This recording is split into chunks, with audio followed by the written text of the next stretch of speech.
We have some breaking news coming to you Winnipeg Jets fans here on July 14th, 2025. Kevin Cheveldayoff and the Winnipeg Jets have agreed to terms with forward Morgan Barron on a 2-year contract after he had filed for salary arbitration.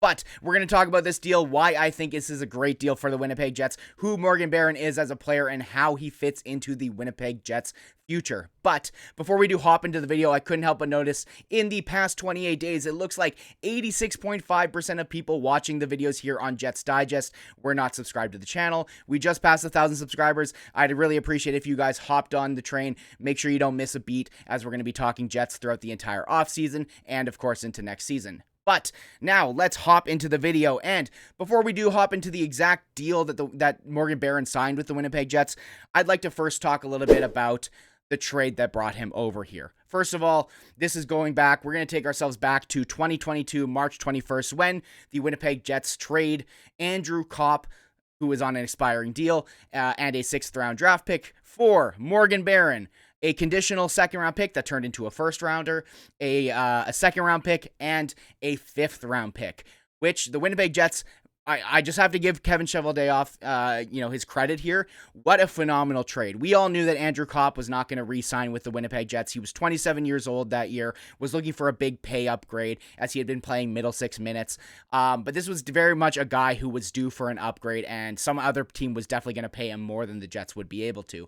So getting rid of him in a year where the Jets were not that great, getting back, a solid bottom 6 contributor in Morgan Barron, and this treasure trove of picks, which again, that 2nd-round pick upgraded to a 1st-round pick in 2022, and that's where the Jets end up getting Brad Lambert, one of the better prospects in the Jets prospect cabinet right now.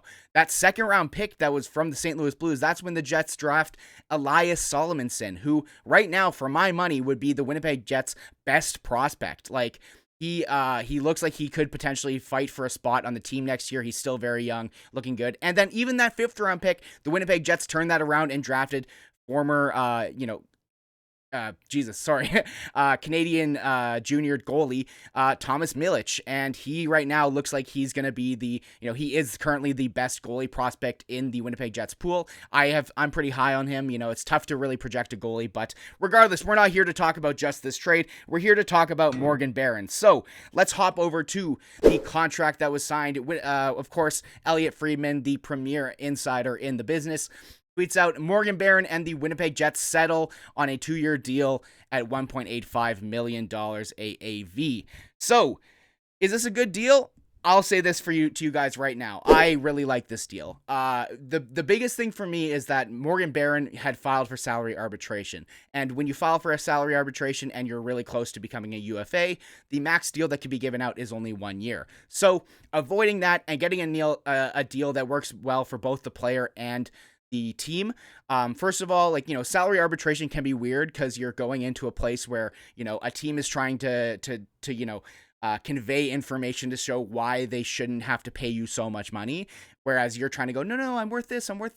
And a third party has to decide. So I know that, relationships can kind of get broken down sometimes through that arbitration process. So first of all, really glad to avoid that. And again, Morgan Barron was set to become a UFA at the end of no matter what deal that he signs. Getting 2 years rather than 1, awesome for the Winnipeg Jets, especially considering he's 26 years old right now. Let's actually hop over to his stat sheet.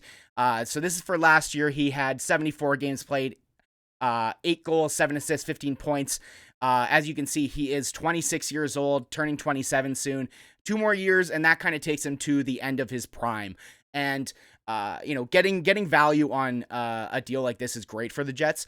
And then on top of all of that too, you are kind of setting yourself up for Morgan Barron to, really want to prove himself in these next 2 years, because, he's going to be looking for a longer term deal with a higher AAV, similar to your Mason Appletons, your Brandon Tanevs, your whoever you want to talk about who's, played in the bottom 6 for the Winnipeg Jets, showed their worth, and then gotten paid elsewhere. So it incentivizes Barron to play as best as he can in the coming years.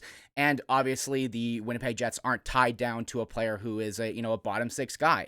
So I really like this from the Jets standpoint. And also from the player. Like, I think this is a win-win deal for both teams. And again, avoiding arbitration is huge. But let's talk a little bit now about Morgan Barron as the player a bit more. Obviously, we talked about his stats this past year. Let's look over at his J Fresh card. If you guys are unfamiliar, this kind of gives you an insight into the the more advanced stats. And this basically, if you're unfamiliar, blue is good, red is bad. If you see a percentage, that just shows where he ranks amongst the league in these stats. So the big thing here is he is, decent at creating offense, but he is great defensively. So, the Winnipeg Jets love these types of players in their bottom six. He's good on the the PK. He's got a motor. He's a big guy. He can go into the corners and fight and get pucks. This is the type of guy who I see, fighting for that Mason Appleton spot on that third line. There's lots of players that the Winnipeg Jets have acquired, Tanner Pearson, Cole Koepke, whoever you want to talk about, even Nikita Chibrikov off of the Moose, who is going to be looking to try and take this spot. And having a competitive, a player who's been working with the Jets for a while now, trying to prove himself to take a third line spot rather than just playing in the, fourth line scratch kind of role. Who knows? If this is the type of guy who, I don't think that he necessarily deserves to be pushed up the lineup. But at the same time, if injuries happen, if he ends up playing with a guy like, even Cole Perfetti, let's just say, he's got a good motor, he can get pucks, and, I think that he's got some upside to him. And yes, you can see his finishing is not great, but at the same time, it's tough when you play tougher, like worse minutes with worse players. You're not getting set up for these beautiful chances. He's a guy who doesn't shoot that high percentage-wise. He shoots 9% in general throughout his career, and that's pretty in line with what he's done throughout his career. Let's move on, though. Let's talk about the Winnipeg Jets cap situation. Now that he is signed, we can look and see the Jets still have about $18 million in cap space for this next year. Again, you got to consider the fact that, about $5 or so million could potentially be awarded to Jonathan Toews. I had some comments on the last video where I talked about Toews, taking up $5 million on his bonuses. Yes, that money can be pushed to the next year if needed. If the Jets are over the cap by chance and, he receives that $5 million in bonus, then it gets put into an overage. But in general, if you're trying to manage your cap well, you would like those bonuses to apply to the year that it is, that the player is actually playing for you, because, you don't want having a lingering effect and then potentially, taking up cap space next year. Especially when the Jets are potentially going to take a bit of a step back this year. You expect a bit of regression from Connor Hellebuyck. You expect a bit of regression from, Nikolai Ehlers leaving. I'm going to get comments of people saying, "Oh, you whine about Ehlers leaving," but regardless, he was a key player for the Jets. He was important on getting their power play back in order. But anyways, not the point. So the main thing is they've got about $18 million in cap space. And of course, the big thing here is that we do still have two big holes at the top right wing and the second line left defenseman.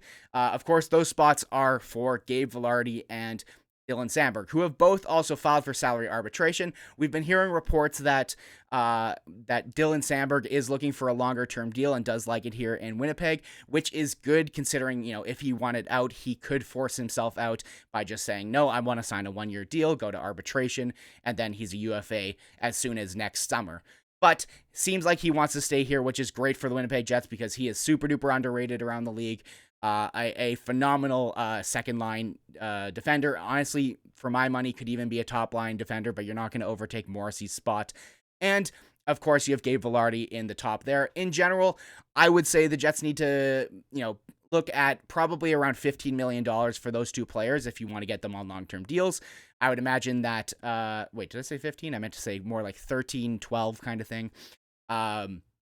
Samberg, I would, assume it's going to be somewhere in the ballpark of $6 million.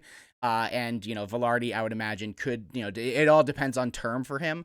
But, on the high end, if he does sign a long-term deal, he could be making $7, maybe even $8 million, depending on how negotiations go. But regardless, this is a great signing for the Jets. Awesome to get another guy who's got a motor and get him re-signed and kept with the Jets. And again, injuries happen, and this is a guy who I am happy to, let's just talk about a situation where Jonathan Toews comes back and is not that great. If he turns out to come back and go, he's more of a fourth liner than a second liner, then again, Nemestikov can bump up. And until Adam Lowry is back from injury, Morgan Barron could play that third line center. Again, that's just in a situation where, Toews, whatever happens with him. Regardless, I'm happy with this. I think this is some tidy business done by Kevin Cheveldayoff and exactly what you want to see from him. Keeping up on, keeping with the fact that trade was fantastic for the Jets. And keeping a player like that with them and getting everyone else in that deal. You love to see it. Hats off to Kevin Cheveldayoff on this front, but that'll be it for today. Make sure you do throw a like on the video. It really helps us in the YouTube algorithm. I'd really appreciate it, and have yourself a wonderful summer. We'll be here breaking everything down on Jets Digest. Peace.